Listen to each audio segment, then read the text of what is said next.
Peoples party نے مزار قائد سے متصل باغ جناح میں جلسہ کرنے کا اعلان کر دیا۔ 18 اکتوبر کو باغ جناح قائد اعظم صاحب کی مزار کے قریب وہاں 4:30 بجے جلسہ کرنے جا رہے ہیں، جس کی تیاری کے لیے جہاں دوسری پارٹیاں اپنی تیاری کر رہی ہوں گی، ہم نے بھی اپنی سندھ کونسل کا اجلاس بلایا، اور جس میں یہ سندھ بنیاد پر ہوگا، سندھ لیول پہ ہوگا۔ چند دن پہلے جو کراچی میں ریلی نکلی تھی وہ صرف کراچی کے ورکروں کا تھا اور عوام کا تھا۔ یہ اجلاس سندھ کے عوام کے ساتھ ہوگا۔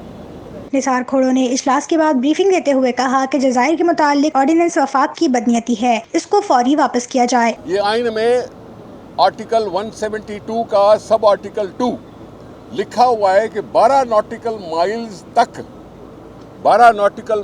تک صوبے کی ملکیت ہے، چاہے وہ زمین کے اوپر ہو یا سمندر کے پانی کے نیچے ہو۔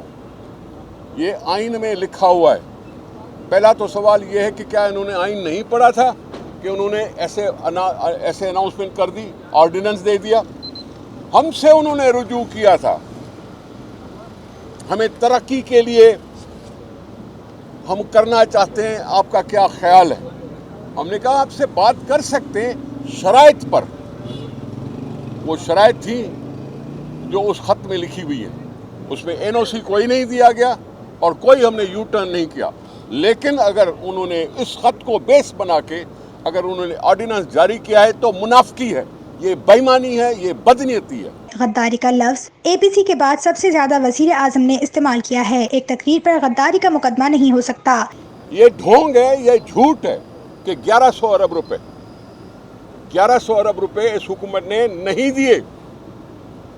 750 ارب روپے پہلے ہم نے رکھے ہوئے ہیں۔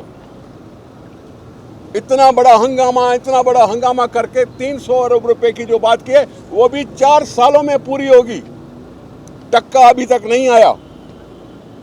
یہ جھوٹ کا پلندہ جو ہے نا وہ بہت دیر تک چلتا نہیں ہے، یہ بہت دیر چلتا نہیں ہے۔